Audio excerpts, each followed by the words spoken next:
Santo do dia, 6 de julho, Santa Maria Gorete, na canonização solene, batizada Maria Gorete, Virgem e Mártira. Contida nos Fórum Petre e ANO. Homilia de Nosso Santo Senhor Papa Pio XII. No dia 25 de junho de 1950. Colchete que abre ... Então o Sumo Pontífice, a todos os que se levantaram com as cabeças abertas, ele mesmo sentado na cátedra e usando uma mitra, assim pronunciou solenemente sobre a plenitude do ministério apostólico.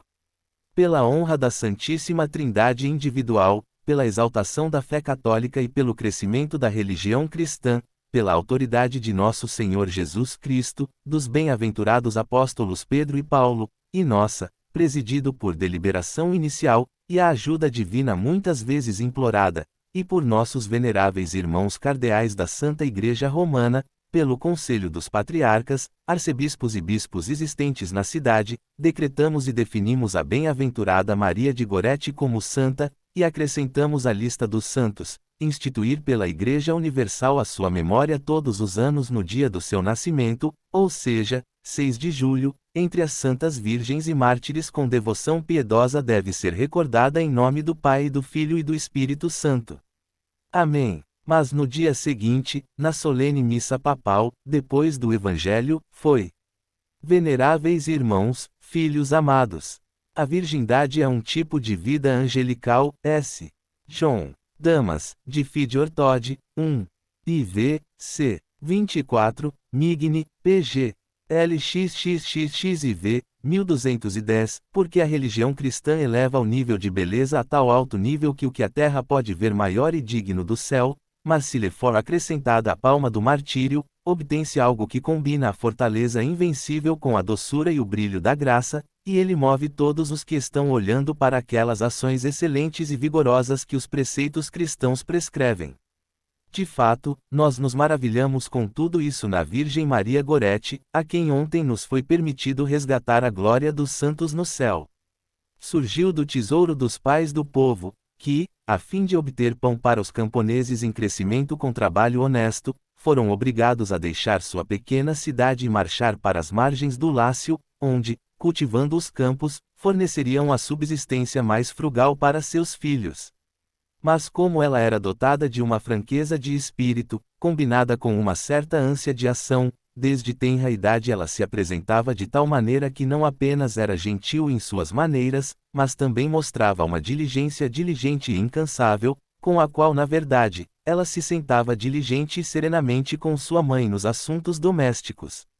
Educada por letras, ela recebeu de sua própria mãe os primeiros rudimentos da doutrina cristã, que ela se esforçou muito para inculcar em sua mente, e ele não tinha nada mais querido, nada mais doce do que a casa sagrada, que ficava longe, para visitar sempre que podia, e ali aprender os preceitos da religião católica e derramar orações insensadas no altar de Deus e da bem-aventurada Virgem Maria.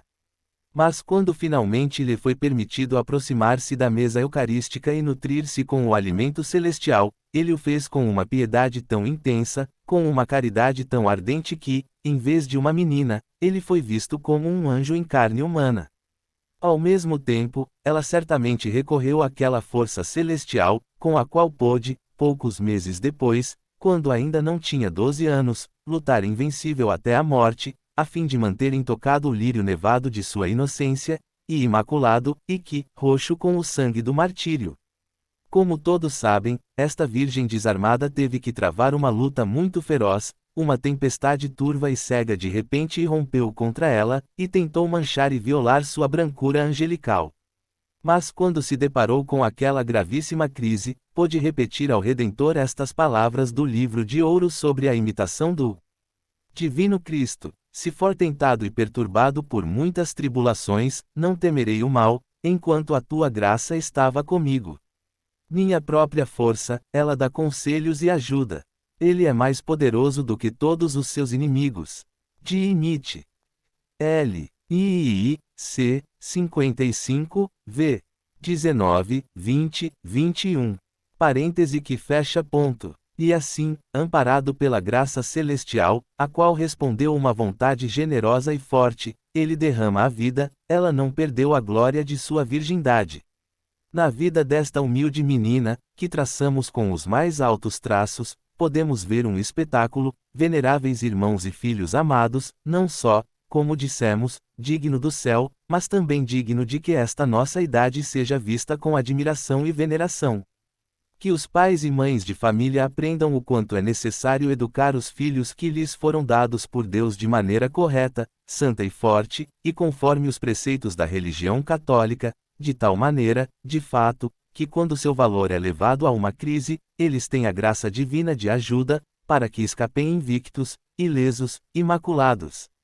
Que aprenda uma infância feliz, que um jovem animado aprenda a não cair miseravelmente nas alegrias frívolas e vazias do prazer, não nas diversões de vícios fascinantes, que sufocam a inocência serena, que dão à luz uma tristeza sombria, que depois enfraquecem rapidamente as forças de mente e corpo, mas sim lutar vigorosamente, mesmo através de íngremes e rudes, para aquela perfeição de comportamento cristão, que de fato todos nós podemos alcançar em algum momento por uma vontade vigorosa, auxiliada por dons celestiais, lutando, trabalhando e orando.